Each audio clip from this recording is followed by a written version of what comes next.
Hi.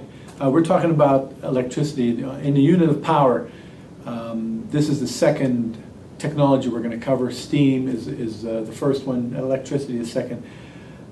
Scientists have known about electricity for a long time, forever maybe, but it was the early 1700s that they started doing experiments with it. But this was before they had any way to control it or create it. There were no generators, there were no batteries. They had devices they could store it in jars or in tubes. You could get a lot of static electricity and store it. And then you could do some things with it, but it wasn't enough to do any experiments. And even though they knew you could use this for lighting maybe someday, they still didn't. They were very early on. And once again, this is the age of steam.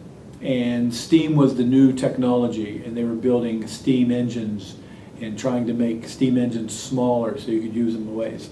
Electricity was more of an afterthought, and it wasn't useful. And in fact, what was done with it, for the most part, were tricks and stunts.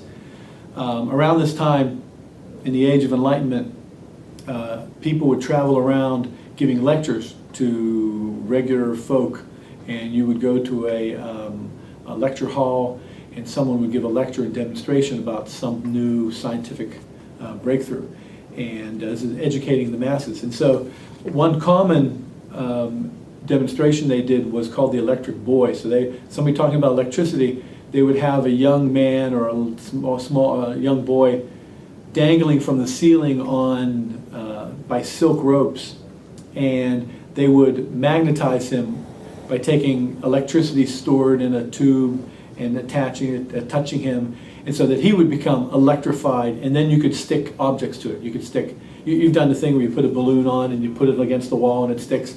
You could put paper, you could put things hanging from him, and the more they would put, in fact I've seen some pictures where they had a series of things attached to each other, all attached to him. And then the big finale was often they would get an attractive young woman to come up and give him a kiss, and of course it'd be a spark and she'd get zapped to the amusement of everybody. So that was the electric kiss at the end of this.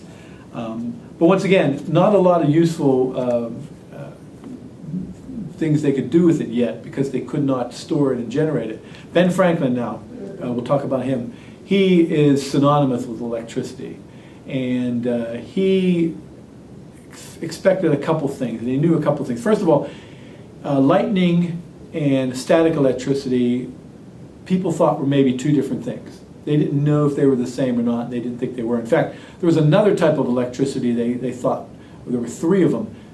In the body, the nerves use electricity to fire.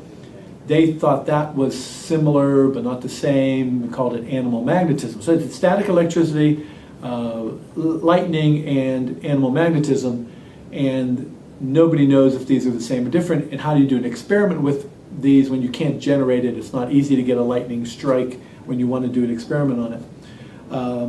But Franklin thought that the two were the same, lightning and static. They both created light. They both exploded and crashed when when they hit something. They were attracted to metal. They had a smell, a distinct smell, and so he decided to test it. He became famous, in fact, for a series of letters that he wrote up on his experiments with electricity. But what he wanted to do was to get lightning to travel into one of these jars and then do some experiments and see if it was the same as static electricity. But he lived in Philadelphia at the time, so we're in the mid-1700s, and there were no tall buildings or high hills that he could get up to the clouds. And as he waited for them, they were building a church spire on top of a church nearby. He got the idea that he could make a kite from silk and sticks and all that, and put a key on it, and then fly it up to the sky in a storm. Now, this is around 1952, and it's unclear whether he did this or not. It's maybe a myth, it's maybe a fact, because Franklin never wrote about this, and Franklin wrote about his experiments. But someone did, years later, talk about how Franklin had related this story to them. So there's details about the story about Franklin and his son out in the field. He did go into a shed, so he wasn't getting rained on. And apparently what happened was he did have a key, and when he noticed that the string was, the threads of the string were starting to get electrified and standing out, he felt that there was a charge there, and he touched the key and he got a jolt. And so that was the start of experiments, and he then proved that electricity and lightning are the same thing. Now, Franklin was lucky because he could have got zapped and could have died, and other people did. So in Europe, in the following years, people tried this experiment, and some didn't make it.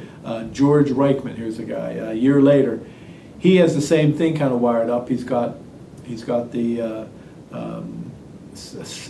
rod attached to his house, and a wire coming down, going into some kind of apparatus to get the electricity. Only it was really struck by a powerful bolt. And here's what they say. In time, an orb of blue fire, about 4 inches across, darted from the iron ball and struck Reichman on the forehead. So not only did it come down and hit the iron bar in his laboratory, it jumped to him as electricity will do. He fell backwards, dead on the spot.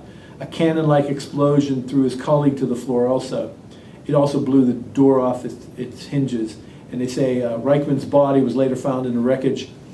His shoes were blown off, and his clothes were charred. And so Franklin was fortunate that he didn't get the full force of the electricity.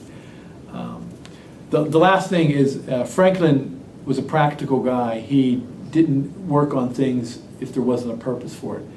But what could be the purpose of this? This is before they had enough power to do much of anything. So he was trying to figure out what could be practical. Well, he knew what was not practical. And what's not practical is having your house struck by lightning and burned down. And so what Franklin devised then was the lightning rod, a metal rod at the highest point of the building. The electric current flows down the wire into the ground and leaves the house undamaged. And Franklin felt that this was his most important invention. Okay, well, we'll pick up this again, talking about electricity real soon. If you have any questions, give me a call or email me. Thanks.